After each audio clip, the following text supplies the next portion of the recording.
la nature est notre mère. Elle nous donne la vie, elle nous aide. Et sans elle, nous n'existerons pas. Elle est plus puissante qu'on peut penser. Et parfois, nos tentatives de la apprivoiser mènent droite vers la détresse grandissante pour nous-mêmes. On se prend par l'orage, mais ce n'est pas une raison pour terminer de filmer cette vidéo. Aujourd'hui, il n'y aurait pas de blagues, en tout cas en grande quantité. Mais vous allez découvrir une véritable peste de notre pays. La peste qui menace aussi la France. Et dans l'Est d'Europe, elle déjà règne. Elle est plus proche qu'on imagine et plus dangereuse qu'on puisse l'ignorer.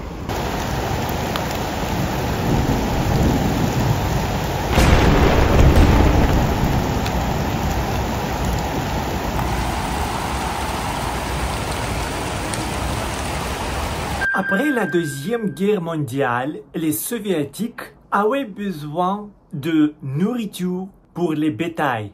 Il fallait trouver le moyen vite et bon marché. La sortie a été proposée en utilisant la plante qui a été découverte sur le Caucase, dans les environs de la ville qui s'appelle Nalchik. L'espèce découverte nommée la berce de Sosnovski ou la berce de Caucase ou, comme on dit en Russie, le borchevik, par une femme scientifique, Ida Mandelova. Un végétal puissante, plutôt sans prétention, riche comme en protéines, comme en vitamines, et se développe très rapidement. Grâce à ses propriétés, les autorités soviétiques ont conclu que cette plante serait une culture d'ensilage qui puisse aider à rétablir un pays et monter leur économie. C'était une faute qui nous coûte très cher. En 1980, un court-métrage a raconté aux gens soviétiques les bons côtés de cette plante. Voici un petit morceau que j'ai traduit spécialement pour vous. L'automne. D'habitude, il y a une question. Quand il vaut mieux de semer la berce de Sosnovski? La réponse, pour la zone non noire, le meilleur moment pour semer est l'automne, avec une méthode de semis large. À cette fin, utilise des semoirs spéciaux, habituellement semés à une profondeur de 1-2 cm, avec des intervalles de 60-70 cm. La norme de semer est 20-25 kg pour un hectare. La règle principale, arriver à temps avant de geler. Le borchevik devient une des plus importantes cultures fougérales non noirtaires. La distribution généralisée de borchevik de Sosnovski renforcera la base de fourragère de l'élevage public. Ici, je dois dire grand merci aux personnes qui regardent mes vidéos jusqu'à bout. C'est très important pour cette chaîne. Et bien sûr, je ne peux pas oublier mes abonnements payants. J'ai déjà 4. Vous pouvez devenir une partie de ces abonnements grâce à ces gens. Je puisse écrire le scénario, aller dans les différents endroits, etc., etc. Et il y a 2 jours, j'ai publié ma nouvelle chanson qui s'appelle « L'automne embrasse les lèvres froides ».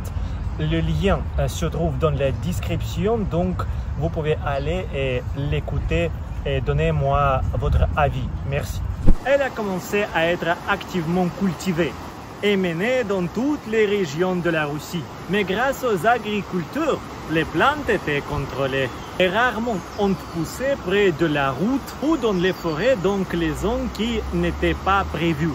À vrai dire, ce n'est pas le moment pour filmer quelque chose sur le borchevik ou le berceau de Sosnovski parce que ce n'est pas en saison quand les plantes fleurissent, quand les plantes grandissent, etc. Mais quand même, on peut trouver les bâtons séchés déjà séchés, oui. Et je peux vous montrer. Mais pour ça, on a vraiment passé... on est passé presque... Mais pas toute la ville, mais quand même c'était difficile de trouver même ça. Mais un peu plus tard, je ne sais pas quand, 1 mois plus ou 2 mois, et ici, il sera partout. Donc, c'est-à-dire que les ondes sera nocif pour les gens sans la bonne protection. La berce de Sosnovski donnait les résultats impressionnants. Elle était plus adaptable que maïs, mais plus tard, il est devenu connu que l'odeur spécifique à garder comme dans l'eau, comme de la viande. En plus, la plante a causé de nombreuses brûlures chez les travailleurs. Cependant, en ce moment-là, la berce de Caucase a commencé à s'ensauvager.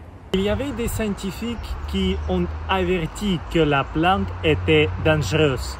Or, la machine était déjà démarrée et l'avenir était choisi. Tout a changé en 2090, c'est-à-dire la situation s'était aggravée. Après l'effondrement de l'URSS, les champs et les terres agricoles ont été abandonnés. La peste a commencé à contaminer tout autour d'elle. Quels sont les dangers de cette plante? Il faut le préciser. Premièrement, pour un homme, de la plante, vous pouvez obtenir des brûlures jusqu'à 3e degré. Depuis le début de cultivation, il y avait des tentatives de changer la berce pour éliminer cette propriété. Ce n'est qu'en 1984 que le célèbre botaniste Satsiperova a découvert qu'il était impossible d'obtenir une variété à base de borchevik qui ne provoque pas de brûlures. La sève de la plante tue la capacité de peau à résister à la lumière ultraviolette. Vous ne pouvez rien sentir quelques jours après avoir frappé la sève de cette plante sur la peau. Plus tard sera l'enfer. Deuxièmement, la nature, elle subit elle-même à cause de ce hybride. La berce de Caucase fleure seulement une fois, mais donne environ 70 000 graines.